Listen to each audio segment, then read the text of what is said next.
Mi u sindikatu cijenimo da ta doza fleksibilnosti proizilazi iz vrlo oštrih i zatvorenih politika koje je do sada provodio Međunarodni monetarni fond i da se ispostavilo da te politike nisu dale očekivane rezultate. Naprotiv, da oštri rezovi u konsolidaciji finansija u stvari su doveli do povećanja stope nezaposlenosti i pada društvenog proizvoda, odnosno kupovne moći građana. Vladimire, da li su predstavnici MMF-a tokom sastanka sa sindikatom razgovarali o aktuelnim pitanjima štrajka u Republici Srpskoj?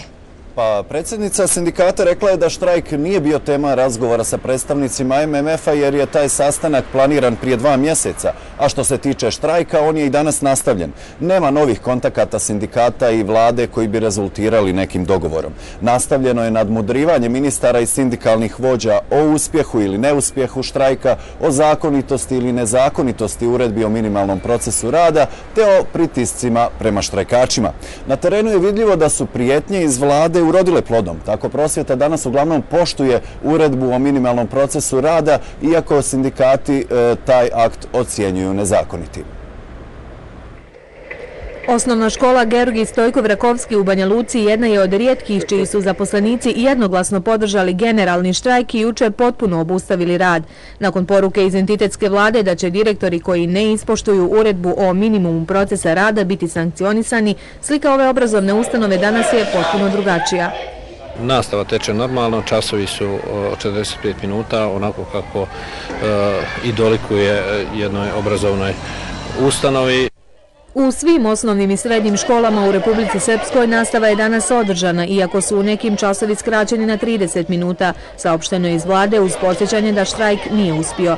Sindikati međutim tvrde da takva slika nikako nije pokazatelj zadovoljstva prosvetnih radnika, naprotiv.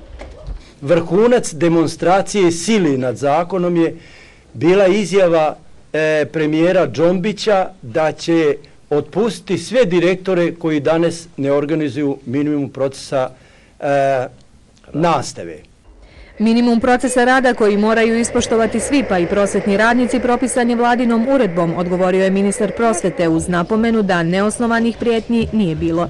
Predsjednik vlade Republike Srpske, gospodin Aleksandar Džombić, nije najavio nikakve rigorozne mjere. Upozorio je dakle da će vlada Republike Srpske u skladu sa zakonom svako nezakonito ponašanje sankcionisati. Sindikalci međutim misle da je generalni štrajk njihovo zakonsko pravo, te da uredba koju je vlada donijela krajem prošle godine, kako oni kažu, ne može biti starija od zakona.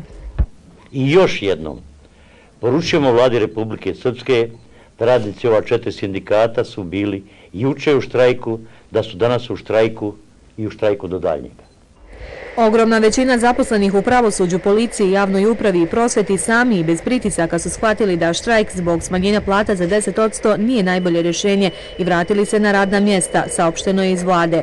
Ministar unutrašnjih poslova demantovao je i navode po kojima se u Trebinju lica koja štrajkuju drže u prostoru za privedene osobe. Sindikati dakle naglašavaju da će štrajk biti nastavljen i sutra, te da se pored toga nastavlja i pravna bitka dokazivanja nezakonitosti vladinih akata u vezi sa održavanjem štrajka. Za sutra su najavljene i sjednice entitetskih odbora 4 granska sindikata koji će odlučiti kako dalje provoditi sindikalnu borbu za prava radnika. Studio.